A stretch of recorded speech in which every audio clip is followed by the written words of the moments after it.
اب سب سے مشکل کام کی طرف ہم آ رہے ہیں، وہ ہے شکریہ ادا کرنا۔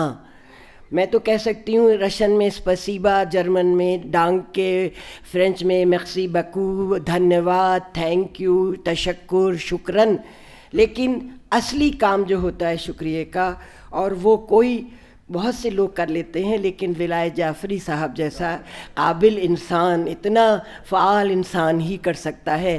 میں ان کو زحمت دیتی ہوں کہ وہ شکریہ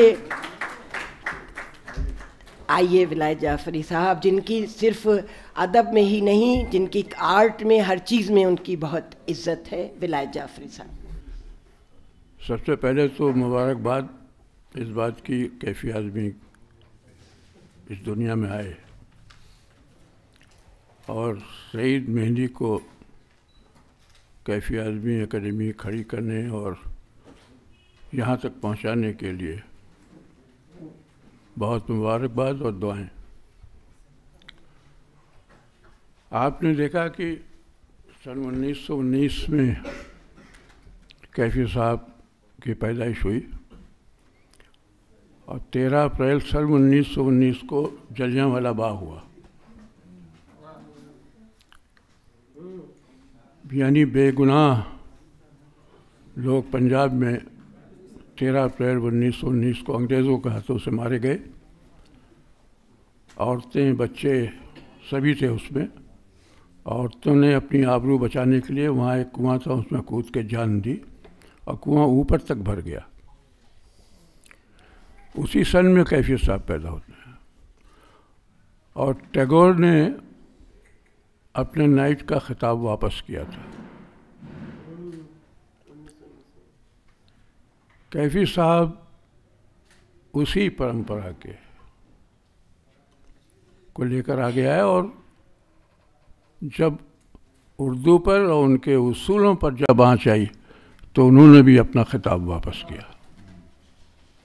یہ خاص بات ہے ان کے شخصیت میں، اور میں شکریہ ادا کروں گا اکیڈمی کی طرف سے آپ سب کا جو یہاں تشریف لائے، اور مقالے جو وہاں پڑھے گئے جیسا کہ یادگار بالکل اسی طرح سے یادگار رہیں گے جیسے کیفی اعظمی کی شاعری ہے۔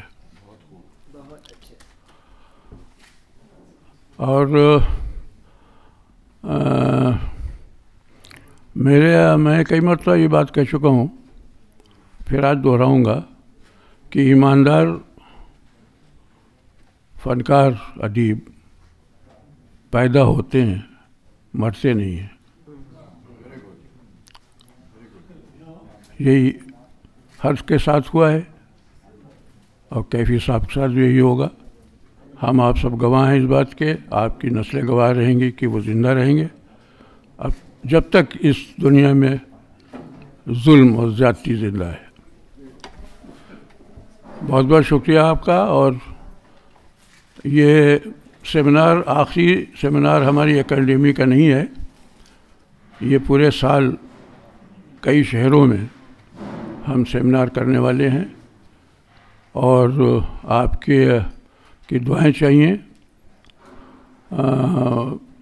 پورے ملک میں ہم جائیں گے پورے سال میں، اور اب کھانے کا وقت ہو گیا ہے، آپ لوگوں سے گزارش ہے کہ آپ چلیں، کھانا نوش فرمائیں۔ شکریہ۔